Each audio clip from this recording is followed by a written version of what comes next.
One bad day. That's all it takes to break a man, even the Dark Knight himself.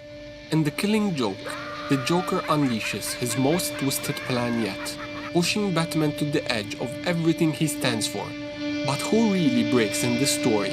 Today, we're diving into DC's darkest comic, retelling its gut-punching story and exploring its haunting questions with factual depth. This is Batman The Killing Joke, and if you've never read it, it might just break you too. Showtime, a-holes! All right, let's do this one last time.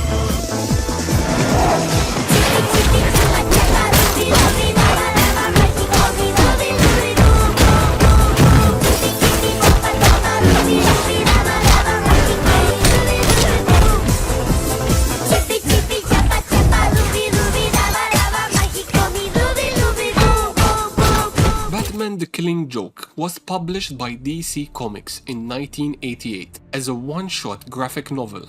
It was written by Alan Moore, illustrated by Brian Bolland, and colored by John Higgins, making it a standout in the superhero genre for its mature themes and striking visuals. This isn't just another Batman adventure, it's a psychological thriller that delves into the fragile boundary between sanity and madness, focusing on the eternal clash between Batman and the Joker. The story clocks in at about 48 pages, but its impact has lasted decades, influencing everything from comic storytelling to major films. For instance, director Christopher Nolan has cited The Killing Joke as an influence on his portrayal of the Joker in the 2008 film The Dark Knight, particularly in emphasizing the character's chaotic philosophy and tragic undertones. You might also recognize elements from the 2016 animated adaptation, which stayed faithful to the comic's plot while adding some voice acting flair from Mark Hamill as the Joker. But at its core, the comic stands alone as a raw exploration of human breaking points. Why does it resonate so much? Because it poses a timeless question. How much suffering can one endure before losing themselves? Whether you're a casual viewer who's only seen the Batman movies, or a dedicated DC reader who knows every arc, this story bridges the gap. It's accessible yet layered with depth for analysis. Hang in there, because this dive is going to unpack every shadow and every laugh. The story begins in the grim halls of Arkham Asylum, where Batman arrives for a rare attempt at dialogue with his arch-nemesis. He sits across from what he thinks is the Joker, sharing his fears about their endless cycle. I've been thinking lately about you and me, about what's going to happen to us in the end. We're going to kill each other, aren't we? But it's a ruse. The real Joker has already escaped, setting the stage for his most personal attack yet. The Joker's goal is simple yet terrifying: to prove that all it takes is one bad day to reduce the sanest man alive to lunacy. He targets Commissioner Jim Gordon, the epitome of Gotham's moral backbone, and starts with a devastating blow at the Gordon home. Barbara Gordon, Jim's daughter and formerly Batgirl, opens the door to a grinning Joker and his henchmen. In a split second of horror, the Joker shoots at her point blank through the spine, paralyzing her from the waist down. He then strips her and photographs her suffering, using it as a tool to torment her father later. This act isn't random violence, it's calculated to shatter Gordon's world, mirroring the Joker's own philosophy of chaos. As the comic shows in stark panels, Barbara collapses in agony, her life forever altered in that instant.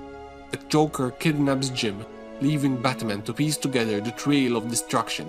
As Batman races through Gotham's underbelly, interrogating lowlifes for clues, the Joker transports Jim Gordon to an abandoned amusement park, a fitting stage for his madness.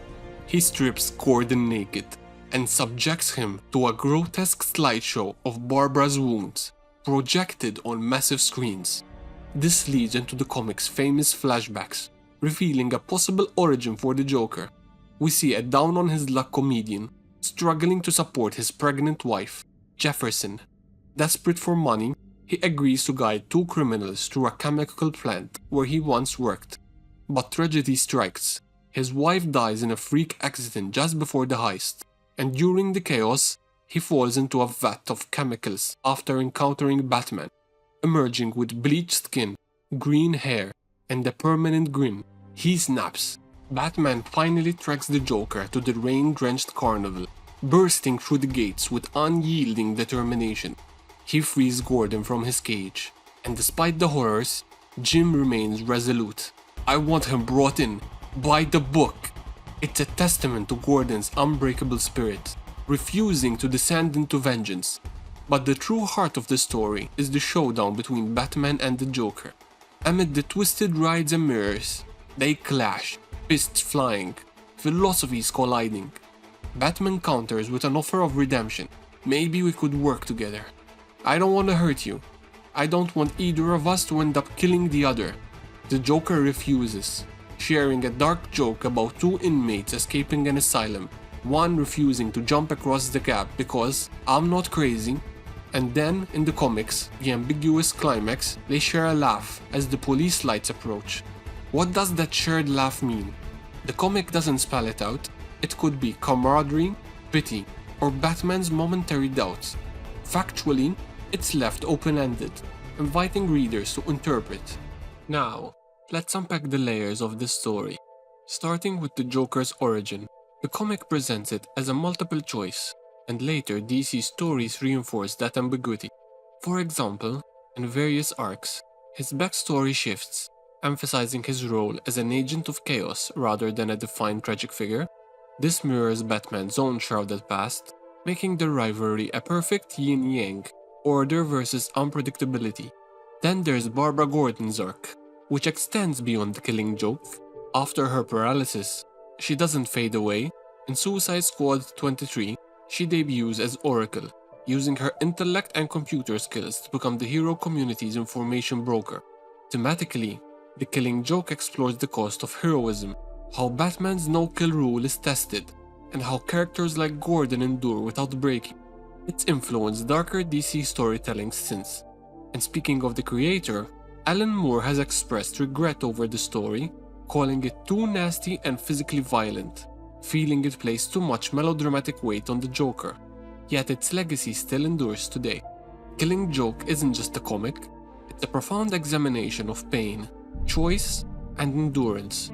From the Joker's bad day to Batman's moral stand, it shows heroes who bend but persist.